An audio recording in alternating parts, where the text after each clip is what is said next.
Team שומע? וואו, וואו, וואו, וואו! וואו! הכל נופל לנבטים, אני אומר לך מתקפה אחת.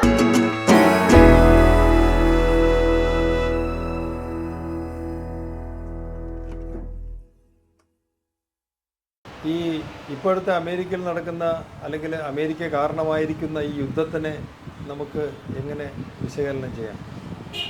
ഇത് വാസ്തവം പറഞ്ഞാൽ ഈ യുദ്ധങ്ങളൊക്കെ മനുഷ്യ മനസ്സിലല്ലേ. അമേരിക്കൻ ജനതയ്ക്ക് കണ്ടല്ലേ, ജനങ്ങളെല്ലാം യുദ്ധത്തിനെതിരാണ്. അതെ, വൈസ് പ്രസിഡന്റ് യുദ്ധത്തിനെതിരാണ് അല്ലേ. അപ്പം ഇത് അമേരിക്ക മുൻകൈ എടുത്ത് നടക്കുന്ന യുദ്ധമല്ല, അവിടുത്തെ ജനങ്ങളെ പിന്തുണയ്ക്കുന്ന യുദ്ധമൊന്നുമല്ല.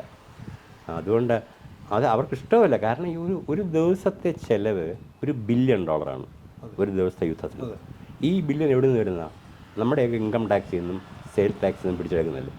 ഇതവിടെ പ്രായമായവർക്ക് ചികിത്സ കൊടുക്കാൻ ഇൻഷുറൻസിന് തികയില്ലെന്നില്ല എന്ന് പറഞ്ഞുകൊണ്ട് നമ്മൾ പോയി ഓരോ, ഞാൻ എപ്പോഴും പറയാണ്ട്, ഒരു ICBM ഉണ്ടെങ്കിൽ നമുക്ക് ഇന്ത്യയിലെ കേരളത്തിലെ സകല ക്യാൻസർ രോഗികളെയും ഫ്രീ ആയിട്ട് ട്രീറ്റ് ചെയ്യാം, അതിൻ്റെ കോസ്റ്റ്. പക്ഷെ അങ്ങനെ ചിന്തിക്കാവുന്ന ഒരു തലമുറ വളർന്നു വരണം.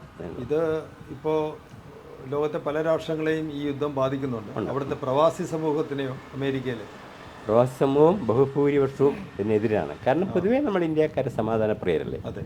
ഇതിനൊരു ബൈ പ്രോഡക്റ്റ് നന്നായിട്ട് വന്നിരിക്കുന്നത് ഈ സിനോഫോബിയ എന്ന് നമ്മൾ പറയാറില്ലേ, വിദേശികളോടുള്ള ഒരു വിദ്വേഷം. അതെ.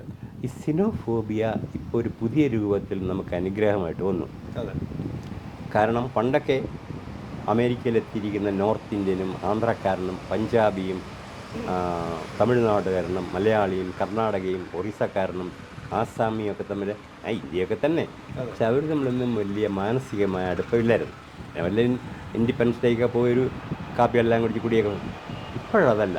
ഇപ്പം നമ്മുടെ അസ്തിത്വത്തെ പുറത്തു നിന്നൊരാൾ ചോദ്യം ചെയ്യുന്നു എന്ന് കണ്ടപ്പോൾ ഒരു അസാധാരണമായ മുമ്പില്ലാതിരുന്ന തരത്തിലുള്ള ഒരു കൊഹീസീവ്നെസ്, ഒരു വണ്ണസ്, ഒരു സമന്വയം ഉണ്ടായിട്ടുണ്ട്. അപ്പം എൻ്റെ ഏറ്റവും നല്ല ഉദാഹരണമാണ് നമ്മുടെ ന്യൂയോർക്കിലെ മേയർ അല്ലേ, സൊഫ്രാൻ, പിന്നെ ഇന്ത്യക്കാരൻ. അപ്പോൾ അദ്ദേഹത്തിൻ്റെ ചില അഭിപ്രായങ്ങളൊക്കെ വാസ്തവം പറഞ്ഞാൽ അല്പം അതിര് കിടന്നാണ് എനിക്കും തോന്നാറുണ്ട്. ഇന്ത്യയിൽ മുസ്ലിങ്ങൾക്ക് സുഖമായി ജീവിക്കാൻ പറ്റില്ല, മുസ്ലിങ്ങളെ വേട്ടയാടുന്നു. കേരളത്തിൽ ഞാൻ ഒരു മുസ്ലിം വേട്ടയാടുന്നു ഞാൻ കണ്ടിട്ടില്ല. ഇപ്പോൾ ഒരു മലയാളി എന്തുകൊണ്ടാണ് ഇങ്ങനെ പറഞ്ഞത്? പകുതി ഇന്ത്യക്കാരാണെന്ന് ഓർക്കണം. ഇങ്ങനെയൊക്കെ ആയിട്ടും ഇപ്പോൾ അവർ തമ്മിൽ വലിയൊരു കൂട്ടായ്മയാണ്. ഞങ്ങളുടെ അസ്തിത്വത്തെയാണ് നിങ്ങൾ ചോദ്യം ചെയ്യുന്നത്, നിങ്ങളുടെ സിനോഫോബിയയിൽ കൂടി, വിദേശ വിദ്വേഷത്തിൽ. ഒരു പുതിയ ഇന്ത്യ ഉണരുകയാണ് അറൗണ്ട് ദ വേൾഡ്. അമേരിക്കയിൽ നടക്കുന്നത് തന്നെയാണ് ബ്രിട്ടനിലും നടക്കുന്നത്. ഇന്ത്യ വംശജർക്കെതിരായിട്ട് നീക്കമുണ്ട്. Australia for all the time anti Indian feelings വളർന്നു വരികയാണ്. France, Germany, Italy. അപ്പം ഇന്ത്യക്കാരനായിപ്പോയി എന്നുള്ള ഒരൊറ്റ കാരണത്താൽ ഞാൻ അസ്വീകാര്യനായെങ്കിൽ ആ ഇന്ത്യൻനെസ്സാണ് എൻ്റെ അസ്തിത്വം എന്നൊരു ബോധം ഒരുപാട് ഇന്ത്യക്കാരിലുണ്ടായി. ഇത് നല്ല, ഇവരാരും തിരിച്ചു വരാനൊന്നും പോകുന്നില്ല. പക്ഷേ ആ ബോധം ഇന്ത്യക്ക് പ്രയോജനപ്പെടും. അതാണ് ഞാൻ ആദ്യം പറഞ്ഞേക്കണം. ലോക കേരള സഭ പരോക്ഷമായിട്ടെങ്കിലും കേരളത്തിന് പ്രയോജനപ്പെടുമെന്ന് പറയാൻ കാരണം, ഇവരാരും ഇങ്ങോട്ട് വരാൻ പോകുന്നില്ല. പക്ഷേ കേരളത്തിൻ്റെ നല്ല കാര്യം വേണമെന്ന് പറഞ്ഞാൽ ഇവരെല്ലാം സഹകരിക്കും. ഇവർ നമ്മുടെ ജോൺസ് ഹോപ്കിൻസ് യൂണിവേഴ്സിറ്റിയുടെ ക്യാമ്പസ് വരുന്ന കാര്യവും വൈറോളജി ഇൻസ്റ്റിറ്റ്യൂട്ട്, ഇതൊക്കെ ഒരാളുടെ ശ്രമമൊന്നുമല്ല. ഞങ്ങളുടെ കോൺടാക്റ്റിലുള്ള മലയാളികളാണെന്നെല്ലാം പറയും. അവരാരും ഇങ്ങോട്ട് വരാൻ പോലും പോകുന്നില്ല.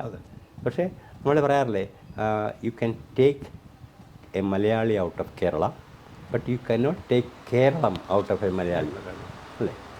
അപ്പോൾ ആ മലയാളിത്വം, ആ ഭാരതീയത്വം ആണ് ഭാവി ഭാരതത്തിൻ്റെയും ഭാവി കേരളത്തിൻ്റെയും നിക്ഷേപങ്ങൾ.